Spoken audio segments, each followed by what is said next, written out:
Hi everyone, welcome to Outgrow's Market of the Month. I'm your host, Dr. Saksham Sharda.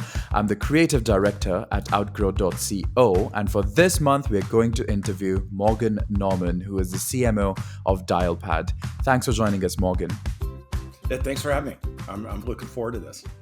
So, we're going to start with a rapid fire round just to break the ice.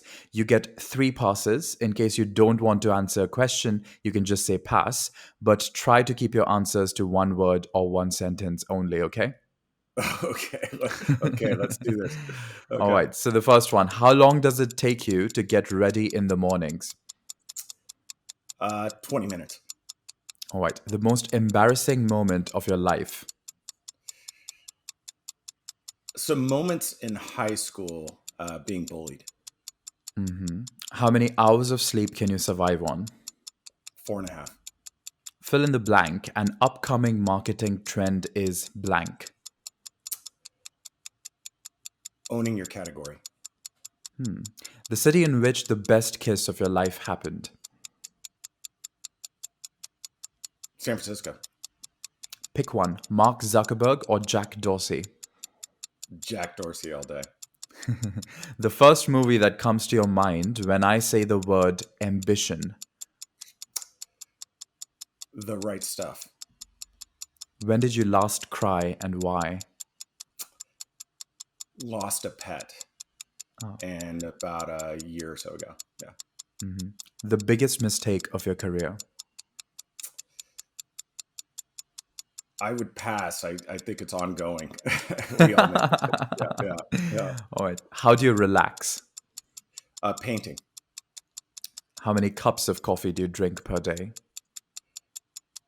Most likely 2.5. A habit of yours that you hate.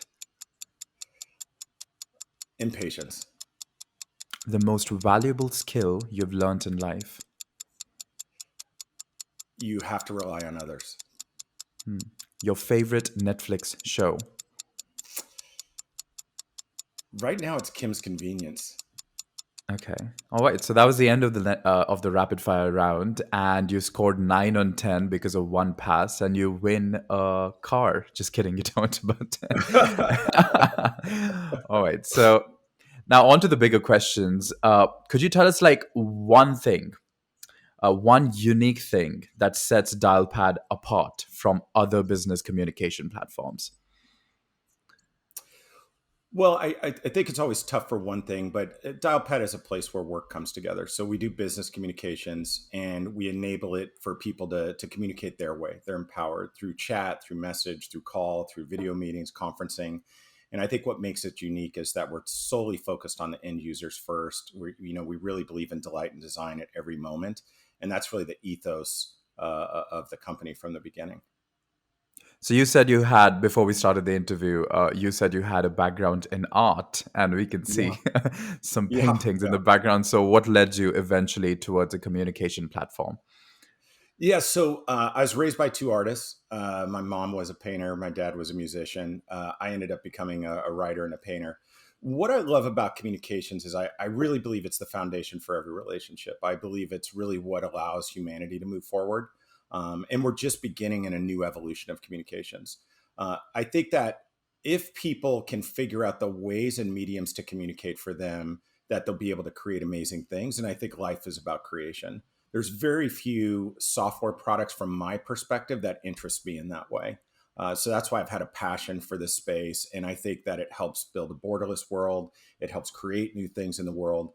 It brings new harmony. And really our future depends on it from humanity's perspective. And what do you think is the boundary? If I were to like kind of merge the boundary, how would you merge the boundary between art and marketing? Because I Yeah, guess that's a there's great one. Wow. I haven't had anyone ask me that before.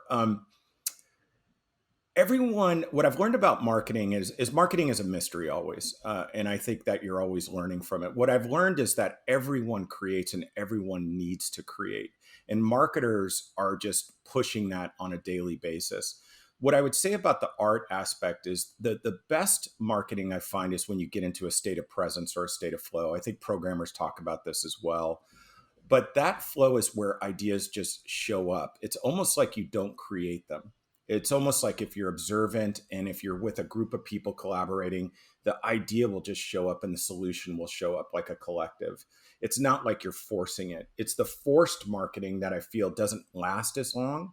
But the ones where you're really present, you're in a calm state, you're observing, you're enjoying each other's time, you're not trying to basically get to a specific outcome like this must create revenue, you'll create amazing ideas. And that's kind of the gift, I think, that, when you come from being an artist, and everyone creates, so everyone knows this. But I think applying it into the workplace is something a little bit rare, because we're always thinking about outcomes. We're always in the future.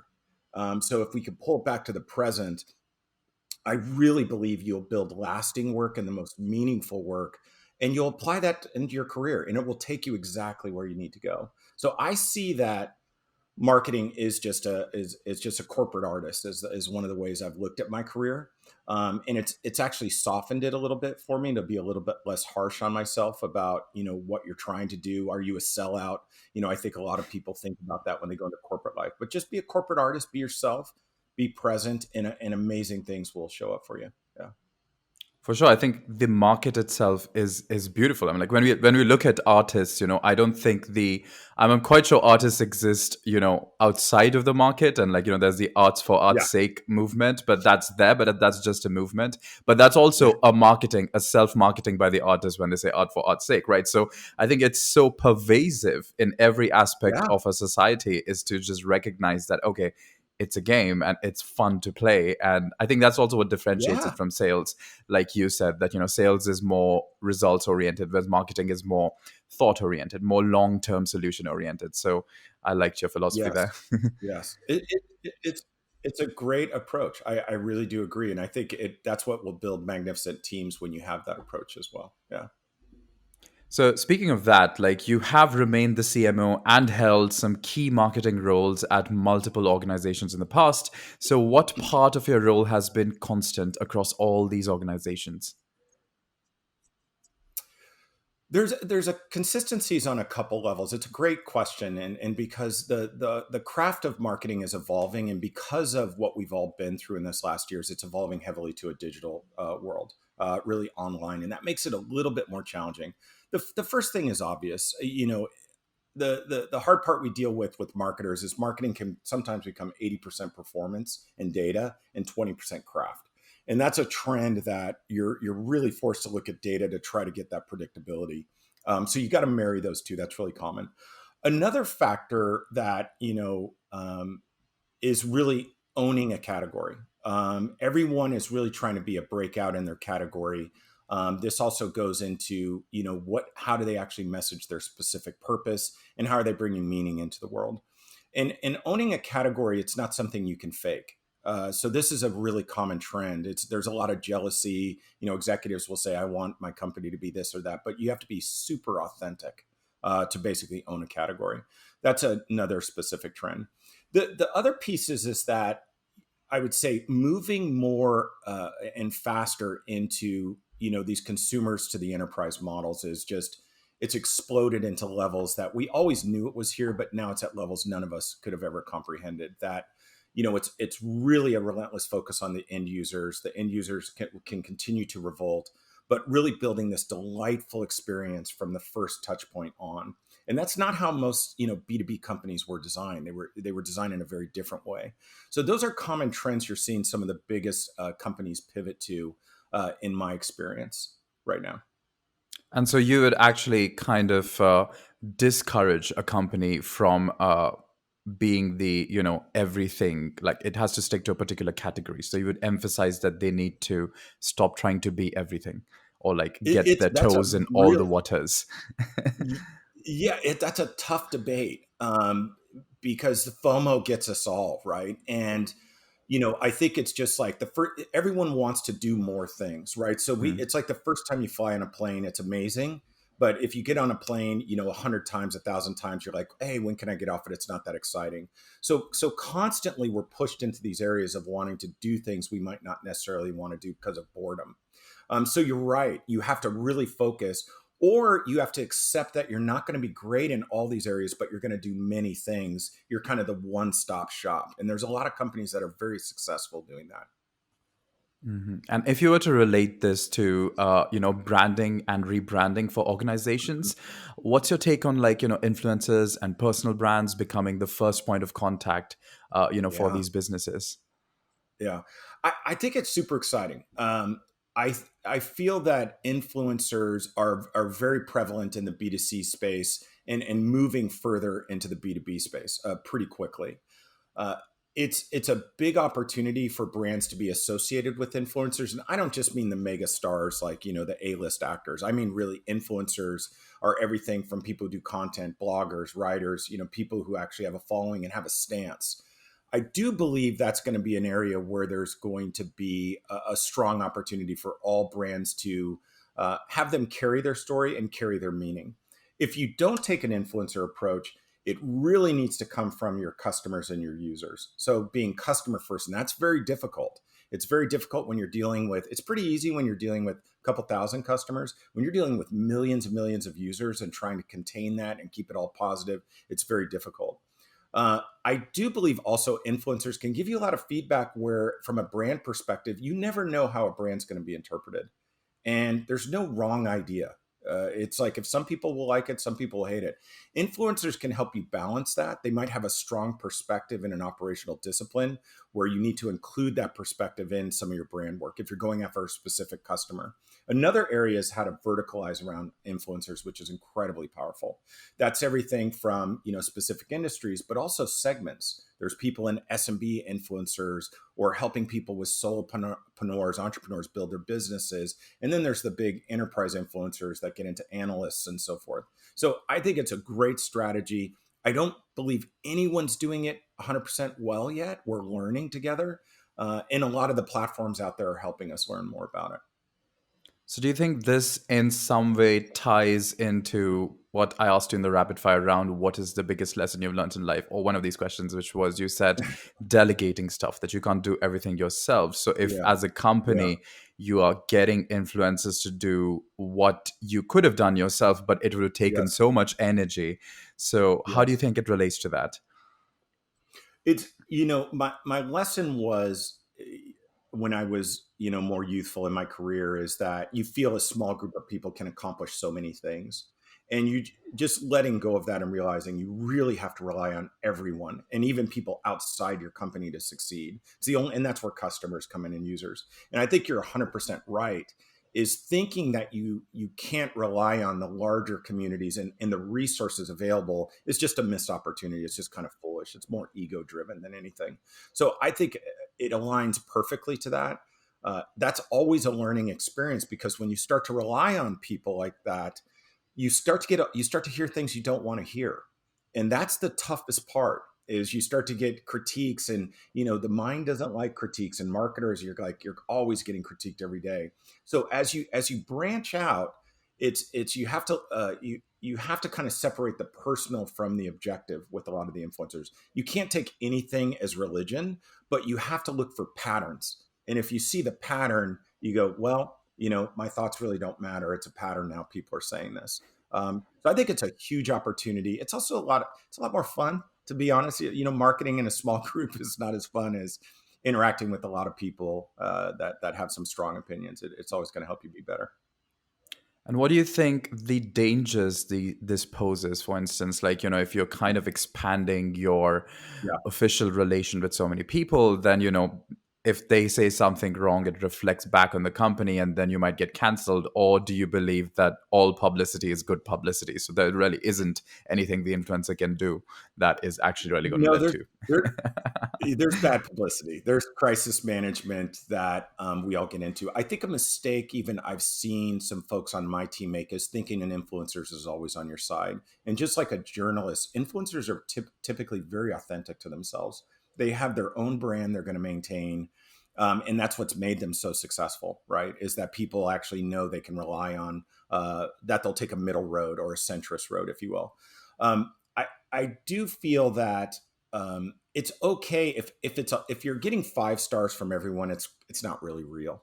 People don't believe that if everything's 5-star reviews, you need to get some criticism, and that's what's going to help the company be better.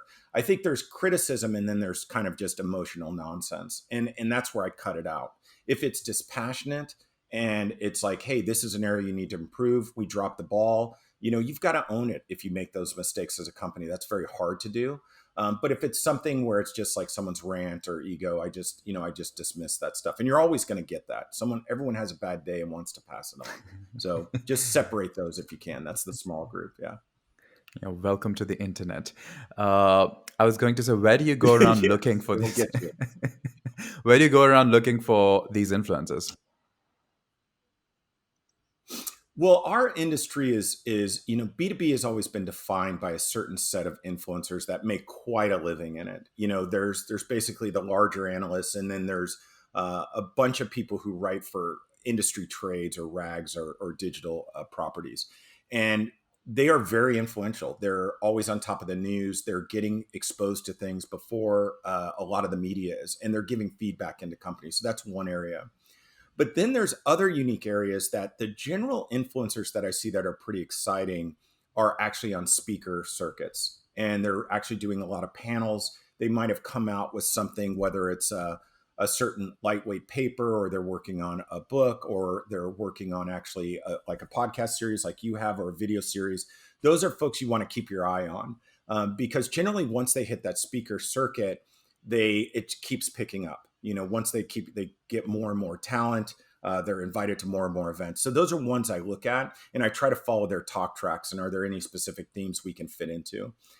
I also just reach out to people personally. I'm always in a learning mode, so I reach out to people constantly. I listened to a talk the other day from some heavyweight CMOs, like these two heavyweight women.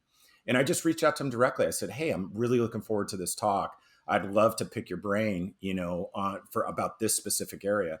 And what was great about it is I don't know them. They've run massive public companies, and they both reached back out and said, yeah, let's set up some time if you need 20 minutes. So I'm just really humble that way. And because you realize people know so much more than I do. And that's been really beneficial for me. What I constantly get, even the way from which you answer the rapid fire round, is that there seems to be a lot of authenticity about you. And that seems to be rising as a marketing trend itself, because I have a lot of people who come to the interviews, and I ask them, so what do you think is an upcoming marketing trend? And they're like, authenticity. So, but I get that from you without you having to actually say it, that it's a trend or it's marketing, but it's just there in your case. So admirable. Yeah. I wasn't always that way though, just so you know. And I think it's a really good point. I just, take a transition here. I fell into tech. And I thought initially you had to kind of wear a certain uniform and you had to play a certain role. And I wasn't actually myself. I didn't expose a lot about myself, how I grew up. I kind of kept it hidden, from a lot of people. And then what I learned is actually someone sat me down about it, someone who worked for me, and they still work with me. And they said, the best part about you is the things I know about you now. And it would be interesting if you exposed it to other people. And that shifted my career. He's a good friend of mine. And it really changed not only how I interacted in the corporate place, but then everything kind of flourished from there. And so I would encourage that with everyone, is that, we all put on a little bit of a uniform at work. And I think that just be yourself, and the world wants you to be yourself. And as a marketer, it's really required. That's your gift. Your gift is like your ideas and is who you are. But if you're holding back, which I did for many years, you're not gonna get to that point. And letting go of that was a really good opportunity for me. Yeah, for sure. And when it comes to the conferences you were talking about, where you are tracking these speakers and you're trying to figure out how your theme fits into their theme, and if you can co-market in that way, what are these? Can you tell us some of these conferences' names for the audience? Well, now it's changed. So a lot of the names, no one's really sure how it's going to boot back up. But what I can tell you, I'll give you my tactics though. I always study top B2B conferences, and everyone knows those ones from the Dreamforces, and then there's smaller ones like HubSpot's Inbound, and that those are just examples. I'm not saying do those. And then there's kind of industry conferences like Mobile World Congress and so forth. The first piece I look at is I look at the agendas. And I kind of review, okay, what's a common pattern? And generally those patterns are about 2 years in advance. And if you can see a couple patterns, what they're talking about, even going back to Dreamforce, 6-7 years ago, they're talking about stuff we're seeing now, right? like sustainability goals and stuff like that. So if you can use that as an advantage, like all this stuff is out there. I'm a big believer of borrow everything you can and make it your own and use that as a research foundation. So that's what I would encourage is like, if you see shows that are of interest, go through that agenda, see who's speaking about it, and then go actually to their blogs and see what they're writing about. And you'll find some really interesting trends that will help you figure out where you need to be in the next couple of years as a marketer, how you want to position the company you're at, or how you want to position yourself as well. Fair. I keep like sidetracking, but when you said borrow everything you can and make it your own in a new way, that's exactly what artists do. So you do have it in you. There you Yes. go. Yeah, completely. Yeah. Brilliant. So, okay. The other question I wanted to ask you was when you use this phrase that, oh, you have to suit up and present a personality at the office. Well, that hasn't happened. Well, you were speaking of it phraseologically, but in reality, that hasn't happened. So, what Yes. kind of boom have you seen when it comes to Dialpad? Because if communications have moved online, you must have seen a pandemic boom in Yes. your company. Explosive. So the industry, like a lot of industries, is the industry has a long history of distrust. And if you think about just like internet service providers, that was an area of like that. If you think about even your home phones, everyone had home phones and they're like, why am I even paying for this? Business communications also had a similar aspect where people would buy thousands of plastic phones on desks and no one used them. So there was a sense of mistrust in this industry. What was great is Dialpad was always built without that, to say, we had a concept of kill the desk phone. We were really early on work from anywhere. It's been absolutely explosive.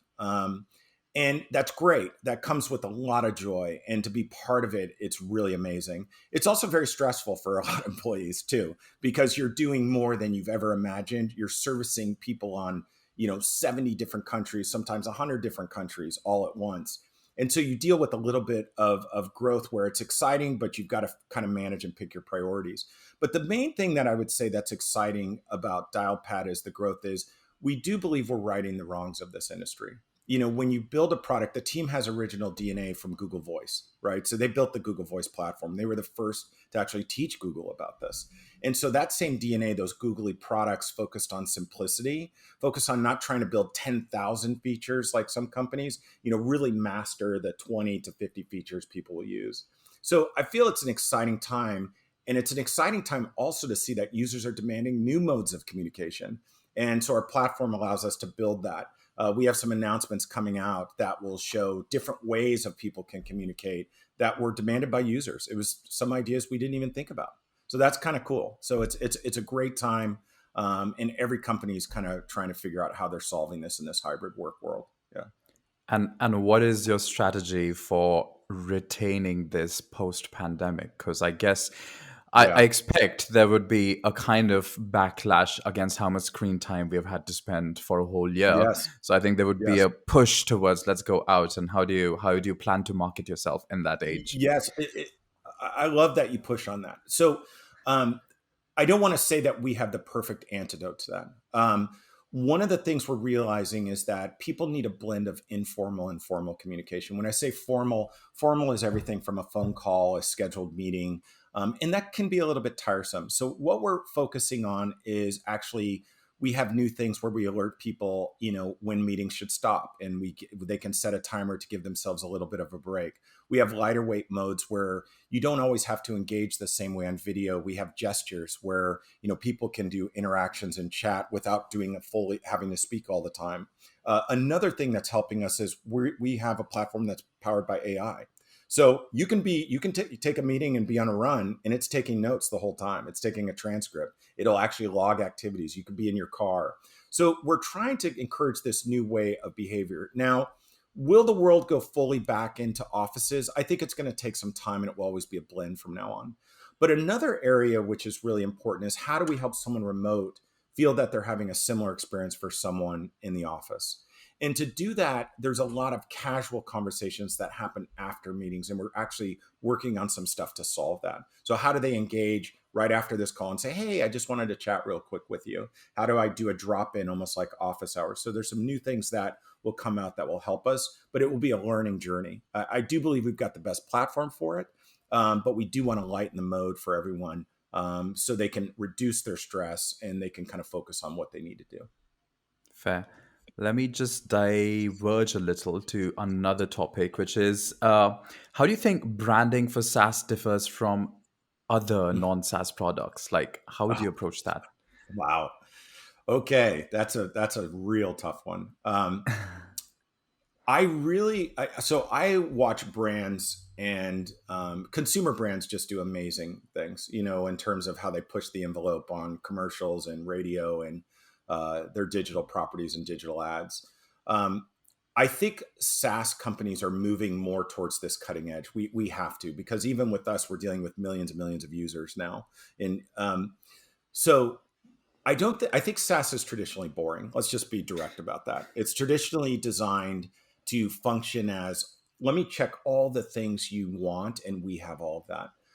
But what's happening is SaaS is evolving through content, which is, a lot of the stuff you're doing through, talks, whether it's blogs, they're pushing the envelope through events. So the surface might be a little bit boring, but behind the scenes, the wrappers, what's going on is starting to push it pretty far. And you'll see more of that, and then I think more of it will come up front.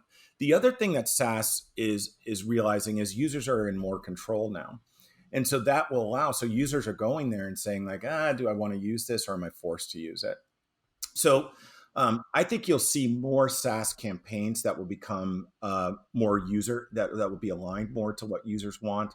But traditionally, consumer brands, I mean, there's so many exciting consumer brands and consumer ads that, SaaS companies just can't replicate. But I do believe there is some, I think some of the marketing there is much stronger, is what I would say, than what we see in B2B SaaS, to be direct with you. And because So, they just push the envelope. so what would be your greatest digital marketing success story so far? So from a campaign perspective or just a management perspective, or yeah. You can interpret that as you like. Okay. So I'll just talk career wise later. Mhm. I'm more. It's hard to look at marketing successes for me. I'm more of a critic of myself. But the things I've been part of some amazing teams in terms of, there's things we've been labeled, the greatest sales deck ever created. We did at Zuoro and the subscription economy. I don't believe it's the greatest sales deck ever created, but that's a different story. I do think we had amazing success at Dialpad with a kill the desk phone and work from anywhere really early. This is like 2015. What I would say about this kill the desk phone campaign, we had a CEO from a top, or CMO from a top 20 Fortune 500 company call me and said, how did you do this? What made you do this campaign? And the second factor is it made everyone in the industry pull desk phones off their website, the main pages. So when you look at a campaign, what I would say is, and is that when it causes an industry to react, it's a success. When it shifts an industry, that's what I would say is meaningful. So those are some minor things in category creation. I would say is a big one. The piece that I would say is the biggest success for me, is more meaningful, is watching some folks that's worked for me that have surpassed me in certain areas. I think that's super exciting. I watched a gentleman. He was the head of marketing at Brandfolder, and he just did an acquisition there. That was really exciting. But also, you see people inside where they become such great operators in their discipline, they're surpassing your skill set, and that's the bet. You can do all the campaigns in the world, but watching people really hone their craft and master their craft faster, that's the greatest thing that's lasting, from a marketing leader's perspective. So you don't have a Pygmalion complex. So you are happy that your not, creation not yet. is. I can work on it. Yeah, yeah, That's brilliant. So it keeps tying back to how you answered the rapid fire question, where you said the ability to delegate and to yeah, set up a system, and the people in that system sometimes surpass you, and the system doesn't yeah. need you anymore. I think I had That's an right. interview once with this marketer who said he goes to different companies, he joins there as the SEO expert, and then he makes his job redundant. His only goal is to make his It's true. own job redundant by just training everyone, and so he can look for another Yeah, company and satisfy his creation and training urges. So yeah, brilliant. So yeah. I think that's true. Yeah, yeah. No, I think it's the same with me as well. I think what you said about like watching people grow is definitely it's very rewarding, and as you said, it's actually equally rewarding as actually doing a marketing campaign, because here you have, I don't know, Yep. psychologically kind of like made something really great possible. Yeah. Yeah. Yeah. I think so. I think so. So what are some key factors one should focus on while launching a product in a completely new region? Well, it's wow. That's regions are very tough to launch, and I think that working in the states. Luckily, I've had the opportunity to do a lot of things overseas, and it's just been such a rewarding experience. I do feel companies here are a little Silicon Valley focused. Just so the perspective is a little bit limited at times. The key thing in the region to really get off the ground, from my experience, is what's been successful is you've got to have a digital footprint first. And so start early on SEO, start early on organic. You can translate a lot of stuff over to whatever region you want to do, whether that's, Western Europe, Southern Europe, you want to go after Australia, New Zealand, or APAC, JPAC. So get that started way early before you're even going to launch. So there should be, the website should have a presence, really focus on inbound organic. The other thing that I found, it's really hard to get press in a region where you're not familiar. So one of the easiest ways is to basically use your own company data, tell a story about why the world's shifting your way, and have a launch event. That's another way of doing it. A key factor is if you're going to launch, you can't launch and disappear. And that's the hard part. You really should design what that launch calendar is going to be and just be relentless for the first couple of years. Both that's from a content perspective, how you show up an event sponsorship perspective, how you work with key press and try to get some exclusives. But you also need a spokesperson there. A lot of times in these regions, if you're launching, they're not going to want to hear from someone in the States. They want to know, do you have a local regional manager, or GM of that country that can actually answer the questions why it's such a great opportunity?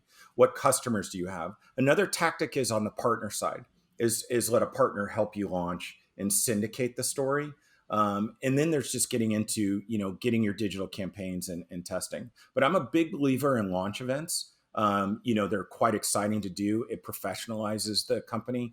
Big believer in, come with some data, some sort of content that they can talk about. They have to pitch these stories to their editors. And if it's not an interesting story, they're not going to. And the other factor is you got to have controversy.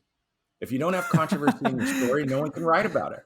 So you have to kind of pick a fight on why you're interesting versus they've got so many things to write about. So you have to be fair to the journalists and say, is this something they want to write about? Is this going to keep them going? Do they want to follow the company? And get to know the journalists early.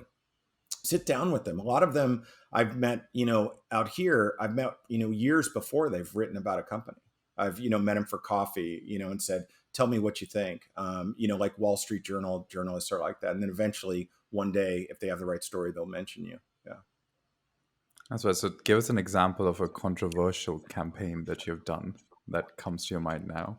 Well, I think yeah, so I think that the kill the desk phone was probably the most controversial because people said, "How dare you?" There were some people who were like, "How could you put kill Hmm. on a billboard?" Like it seems like something evangelical. So that was really, but it was also picking a fight. I mean, it was very direct, saying like, "Look, this is wrong. It's wrong from a plastic waste perspective. It's wrong from you're selling people and you're duping people this way." So that's one area of righting the wrongs that. I think is important. That's probably the most prevalent one. Yeah. Well, but I guess the phones create a lot of plastic waste instead of Yeah. vice versa. I think you're picking a fight with Goliath there, right? It is. Because that But industry's, yeah. Go ahead. you can. And small, if you can really pick the right argument that you can stand behind, where we say it's not that we don't sell desk phones, but we encourage, let people work from their laptop, let people move around the way they need to, whether it's a WeWork, whether it's home, whether it's a cafe, are you going to carry around a desk phone? So it's not like phones aren't necessary for some industries. They're critical for some. But in general, though, it doesn't mean you need to buy them for every person in your office. So I think if you think about, there's a reason and an ethos, that someone's started a company or someone's asked you to join as a marketer. dig into that DNA. Where did that idea come from? What is it? What do they really believe at the core? And what you'll find is if you dig into the founders really hard, you'll find that there's something there. There's something that really irked them. And then keep building on that pattern and keep socializing that, saying, what do you think about this? And in your interviews, and eventually you'll find the thread. It's not like we created that. We just saw it in a pattern. Everyone mentioned it. And then you dress the campaign on top of it. So that It would comes be, to you, yeah. It comes to you yeah, instead of yeah, like, yeah, it was just yeah, meant to be. You were part of a great pattern. You were meant to execute that campaign. yeah. Uh, That's how it is. Yeah, I was going to say, so how did you go about it? Like in that campaign, because I'm quite interested yeah. about it now. So what were the key steps to gain the attention? What did you start the attention with? Like, what Wow. was your first thing? Like you thought of this great idea, but then how do you Yeah. execute it? So the generally what I find is the ideas are there. And this is really a hard thing to admit as a marketer. The base foundation is there. So the first thing that I do is I do a set of brand question interviews, and I actually wrote a blog about it. That is the same structure I use for every company still. And so the first thing, and my cat might want to talk to you, but the first thing uh, is I do these set of interviews, and I basically figure out what was the punchiest statement. And then what I'm doing in this next set of interviews, I'm going to bait them. And so an example, they would say like, oh, we can do this without desk phones. That's what happened. And, and then I would say, well, how many people are not using, how many people are using no desk phones or don't have desk phones? They'd be like 80 something percent. And I'd say, okay, there it is. Okay. So I've got the data and I've got an opinion. And then, so the next time I'll go into it and say, well, what's the impact of someone not having that? What's the impact to the user? What's the joy? What's the value to the user? What's the value to the company? And I'll keep baiting it and I'll see if it's a pattern. And then ultimately, after about all these interview cycles, I'll go, okay, here it is. Then from a dressing perspective, you let people get really out there. So you don't want to control people's ideas saying, look, what you go to the marketers and you say, what do you think about this? Is this one of the pillars? So you've got to design it from a brand pillar. And out of that became, work from, anywhere we talked about. We had like connect everyone, work anywhere. So all of that, and we had a bunch of bad creative ideas. And then one day in a room, I can actually still remember it. The idea said, would we ever say something this aggressive? And we debated this for months. And because the one thing I would say that you could gauge yourself in is that if the campaign doesn't make you uncomfortable to make you say, I'm not sure I want to do it, it doesn't have enough conflict. It has to make you go, is this too far? If you look at like even Steve Jobs' famous commercial, that Think Different, they weren't going to run that ad. They basically said, this is too much. And they eventually ran it, right? You have to always think about, how far you're going to push it, how uncomfortable you're going to be. And your job as a CMO, and I always talk to this about Craig, and I love Craig, our CEO, is to make him uncomfortable. Your job is to make him uncomfortable. And then, and Craig, luckily we get along so well. It's pretty easy to get him to get over the line. And then it just took off. Yeah. That's brilliant, because I've had that feeling with every marketing campaign, like a lot of them that I've done. I'm just like, oh no, this might actually backfire really bad. And I'm just like, Yes. this might backfire. And I go to the Oh CEO my too, and God. I'm just like, this might actually backfire. Like, Yeah. and I'm glad you managed to Yeah. nail that kind of anxiety into it, that you have Oh my God. created Yeah. something that is a wave and you don't know which way it will go, but it's a wave. Like, it can't come back at you, but still, yeah, that was beautifully put. Okay, so I have one Absolutely. last question for you, which is, what would you be doing if not this? What you're doing in I've been life right now, debating yeah. this for a while, so maybe the universe will help me. So I love marketing, and I really do. Like I said, marketing is a mystery to me. It's about learning about humanity. So I would always love to do some aspect of it, whether that's continuing to advise. Ultimately, I'd love to open an art gallery. I really believe there's a lot of artists that are underrepresented, and help them market. It's not just about, I'm a big believer in art, but I think art is not as accessible to everyone. Um, and the reason why is I'm a big believer in kind of community. And I think that would be a really great opportunity to continue to learn from people. It's something I'm pretty passionate about. And then continuing to like advise companies is what I would think, because it is creative. It's so exciting to learn about. There's a reason these ideas come into the world, and our job is to help bring them to life. And it's a gift to be a part of it from my perspective. Yeah. Thanks everyone for joining us for this month's episode of Outgrow's Marketer of the Month. That was Morgan Norman, who is the CMO of Dialpad, which is an AI-powered cloud communication platform. Thanks for joining us, Morgan. Check out their website for more details, and we'll see you once again next month with another Marketer of the Month.